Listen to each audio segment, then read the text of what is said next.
We are speaking of the utterance of the sacred word Om as the master key to yoga practice. How to utter it? The technique of making an utterance in a proper way. Now I will explain. Select a place for your daily practice. Let it be kept neat and clean, and begin to practice at the same time, same hour and same minute every day. You can select your own convenient time, but it is important that you should stick to the same time daily, and it will have its own advantage. And then you sit down in a convenient posture, which is most comfortable to your state of existence. For example, the age and the stage of health. If you can do it, it is better if you sit erect and perpendicular to the ground in some convenient asana. It may be Padmasana or lotus pose or Siddhasana or any convenient asana which you practice freely. And in the beginning, you need not wait to practice the asana for some days. You can start yoga practice even with stretched legs and then begin to practice one asana simultaneously, so that time is not lost, because the span of this physical body is limited. For a person who knows the value of time and span, it is not wise to allow time without beginning to achieve what you want. It is true not only with yoga but also with anything. And it is said previously, a person was waiting for 2 years before he began meditating, because he wanted a deer skin to sit upon. And in the meanwhile, he died. So, starting to meditate is more important than deer skin. It is more important than a rosary beads or something else. So, let the arrangements take their own time. You get at the important aspect and begin to do it. Other things follow and they come to you. Then only you will be able to achieve anything in your life. Those who wait can never achieve. Same is true with yoga practice also. And the goal of yoga is more valuable than any achievement. I told you it is neither achievement nor attainment. It is only a transformation, a becoming of something which you are not previously. It is like an iron piece becoming a magnet. So there is nothing to achieve or attain in yoga practice. Achievement or attainment belongs to you, whereas the change that occurs in yoga is yourself and it is not yourself. You are more important than anything you have. So immediately start practicing. Sit in a convenient posture and close your eyes. Relax every muscle and nerve in your body. Observe every part of your body from head to foot. If every nerve and muscle has been relaxed or not. First, observe your head with your mind and make a relaxation of all the nerves and muscles. And then observe your face and then your back of the head and your eyes. If you have closed your eyes with some tension like this, relax them. Like that, from head to foot, observe yourself and relax every part of your body. And then, when you have finished doing this, begin to observe the movements of your respiration. How the lungs are moving, how air is going in and coming out, how the effort is being done automatically without your own intervention, and spend some time in observing the movements of your respiration. Spend at least 2 minutes in observing your respiration. And the next step to practice is make the respiration uniform. Begin to breathe in slowly and softly without any friction of the air to the walls of your lungs, without any sound being heard in your nostrils while breathing, and let it be done in a uniform speed. Like that, you breathe in as much as you can without any discomfort. You should not breathe in until you feel a discomfort of it. That's more important. And what is more important is you should be observing your own breath and nothing else. Otherwise, it will be a mechanical respiration just as we do now.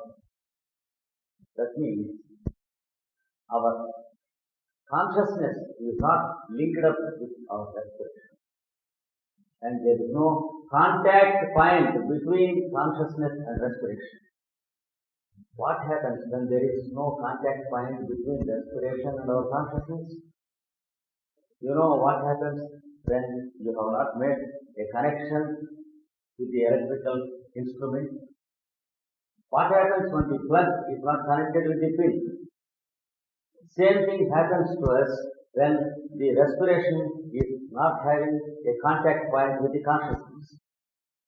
So, you should be observing only your respiration. Like that, you inhale as much as you can without any discomfort. And then begin to exhale in the same way. Slow, soft and uniform. Do it as much as you can, as long as you can, without any discomfort. At the same time, observing your own respiration. Now, you have completed one yogic respiration. Do it 3 times.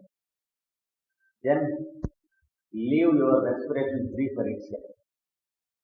Let it be irregular once again for a few seconds. Again, do the yogic respiration for 3 times. Then leave it for itself. Then again do it 3 times. This is the first set of yogic respiration. And then open your eyes. Leave everything to itself. Let 1 minute pass. Again resume your posture. Again observe yourself if there is any tension in any muscle or not. Repeat the same process of respiration, but with one addition. As long as you are breathing in, you meditate mentally the syllable so.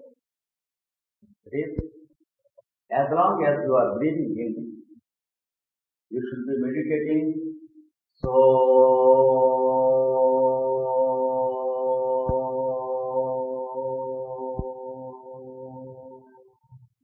Like that. Mentally. Do it as long as you can without any discomfort. Then begin to exhale and utter the syllable hum. As long as you are exhaling, not only mentally but also vocally, as long as you are breathing out, you should utter hum continuously, like this. Hum.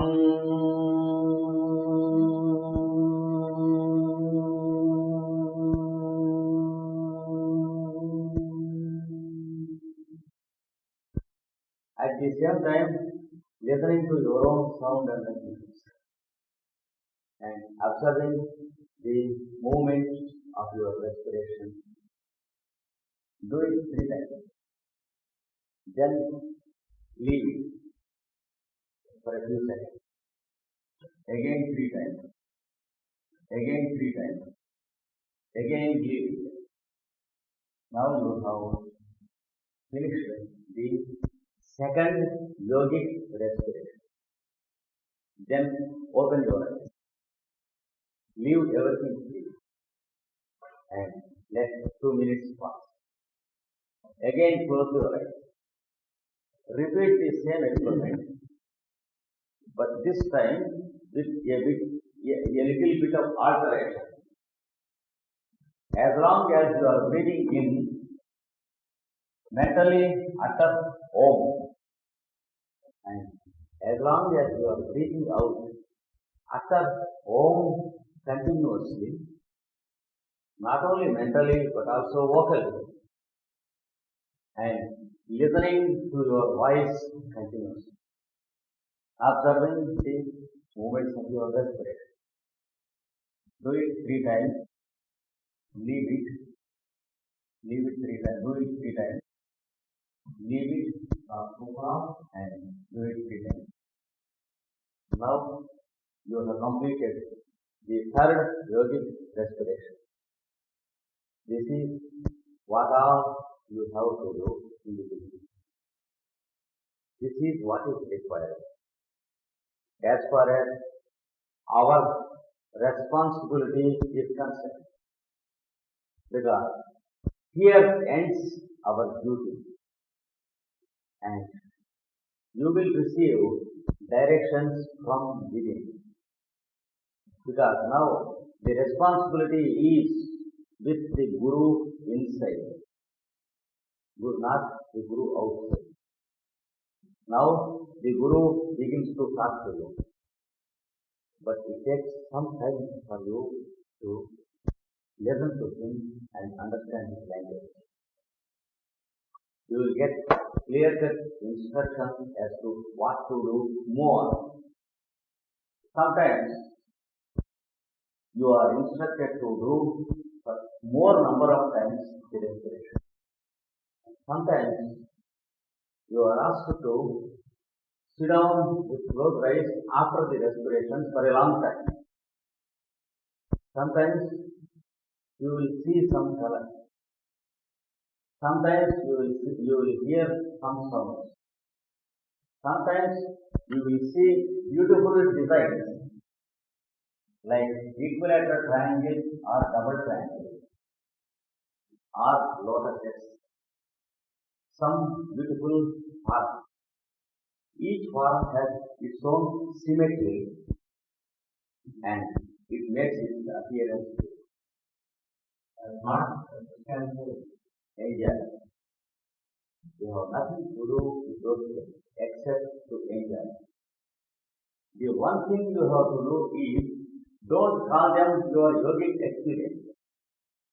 Be careful not to be carried away by fancies and imaginations. May we not enter into our own utopia and be objective and enjoy whatever comes to you. And it is better if you can have a diary for yourself.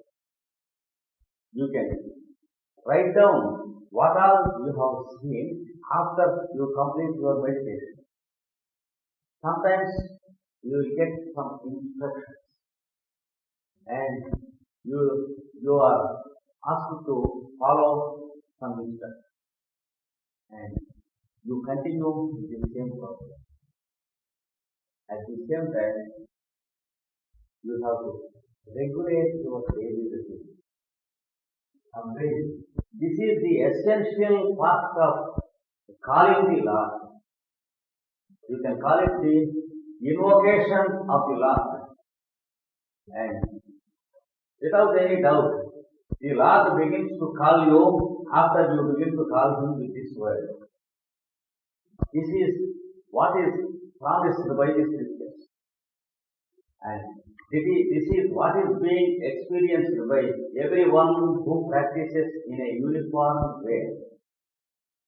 What is required is only continuity of behavior.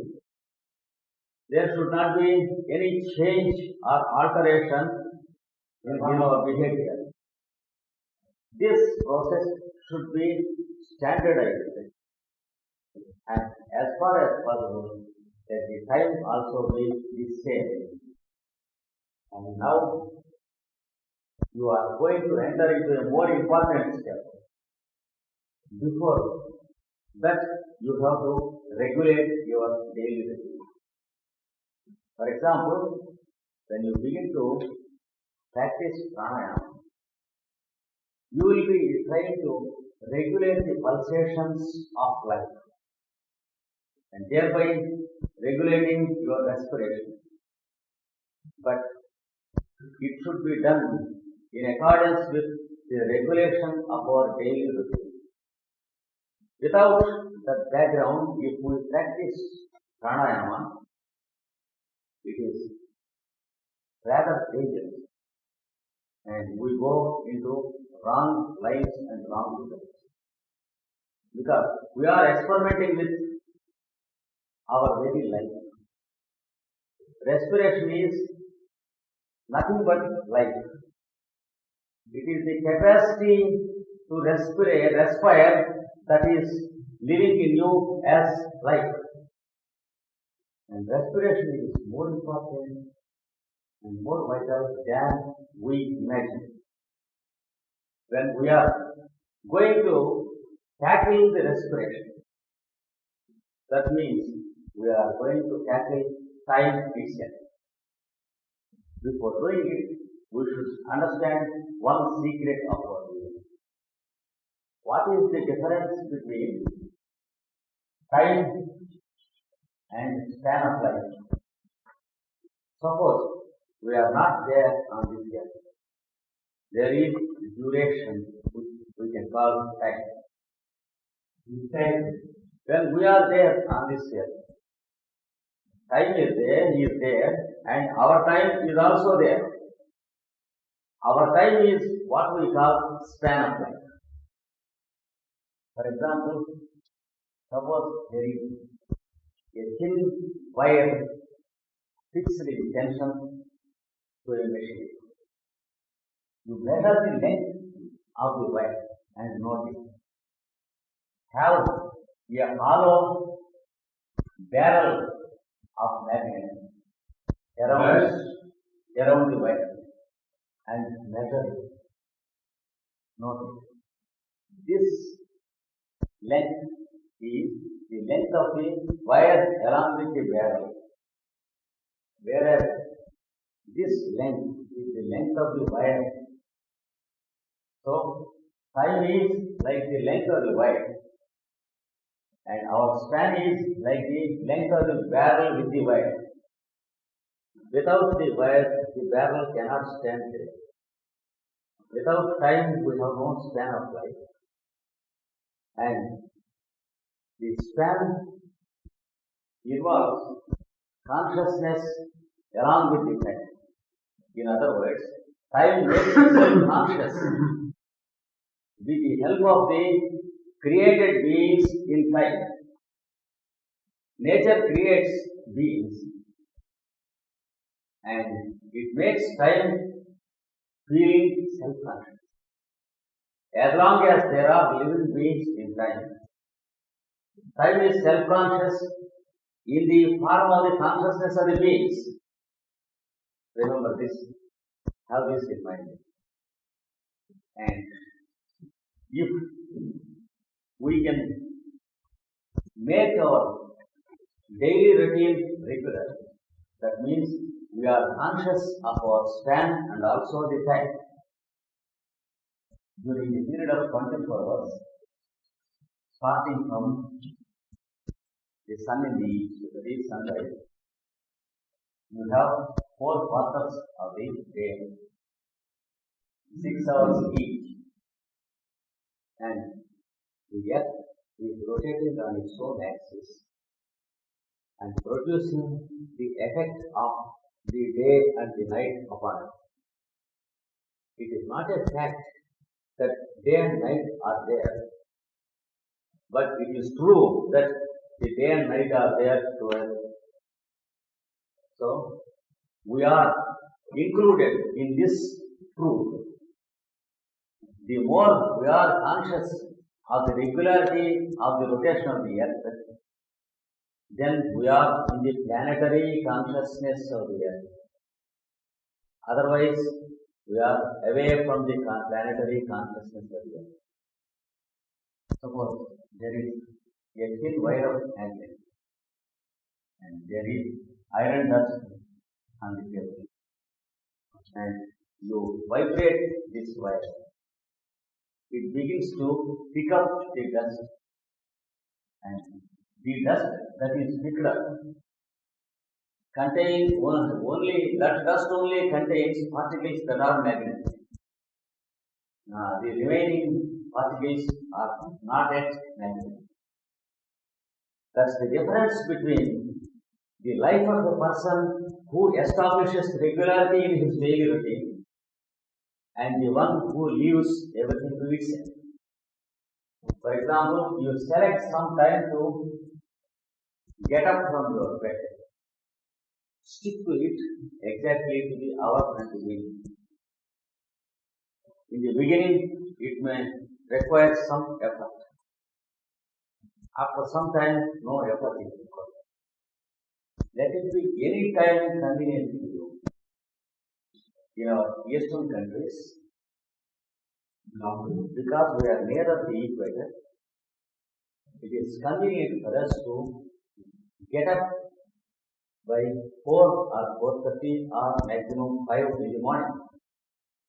It may not be so very convenient in the border countries. You can select 5 or 6 or 7 according to your present stage of existence before you started yoga practice, and let the time be followed every day, and then create a second incident like that. For example, your breakfast. A third incident like that. For example, your lunch. A fourth example like that. For example, your dinner.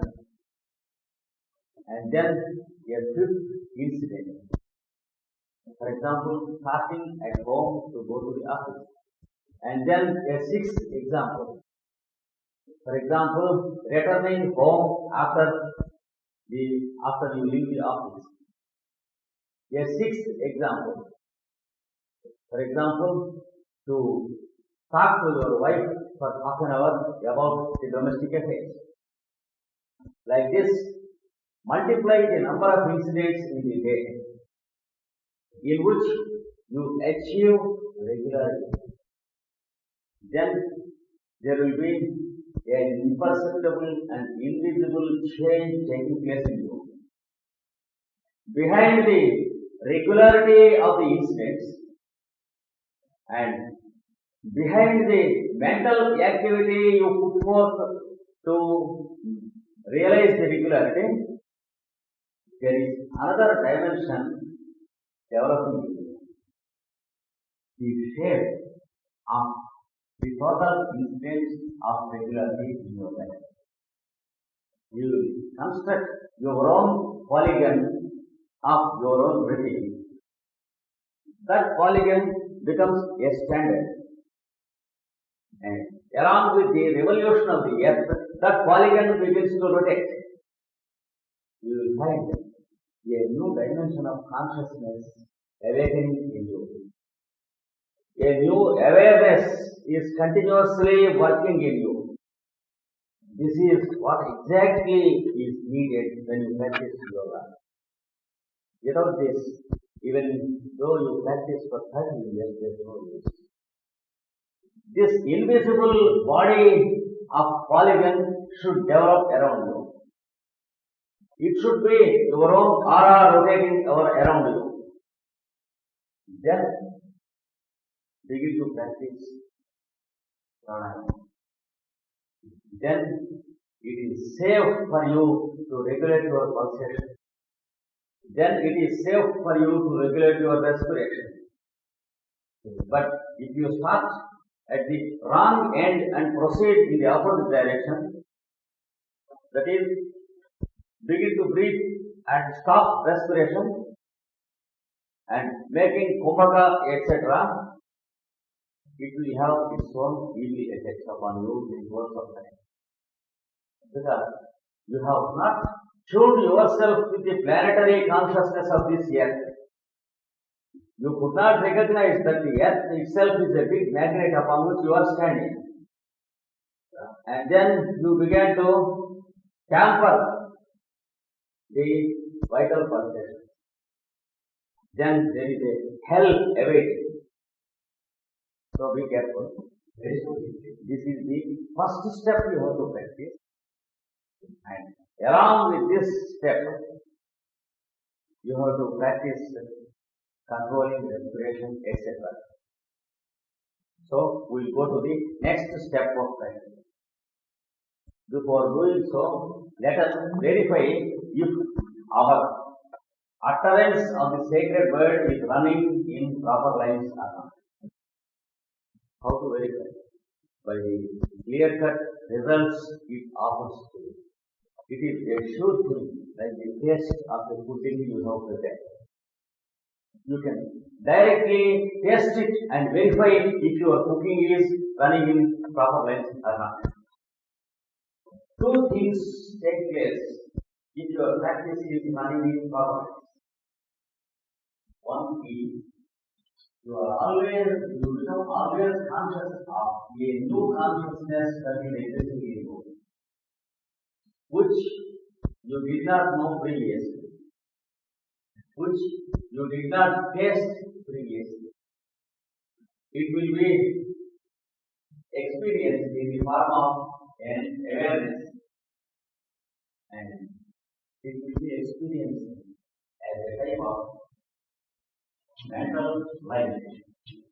Mentally, you will begin to feel some light which was not there previously. And sometimes, mental sound. You continuously listen the sound Om, not in the ears but in the mind. You should not hear in the ears. If you listen any sounds in the ears while practicing yoga, that means you are dragging it to dangerous extent. For example, one who practices kumbhaka in a violent way, sometimes he begins to listen some sounds in the ear. That is nothing but the sound of the rush of blood to the head. And because there are blood vessels near the ear, when the speed of the rush of the blood is more, we will begin to hear the sounds in the ear. That is something dangerous. That means our hypertension is growing, and we will grow more and more irritable and erratic towards others. And we will mistake that our vibrations are growing more and more sensitive, and we may deceive ourselves by believing that we are not able to bear any disturbance around. This is never true with a student of yoga. Let it be any branch of yoga practice. If your practice were to be running on right lines, you should grow more tranquil and more pleasant. And if at all there was any irritability previously in your mind, it should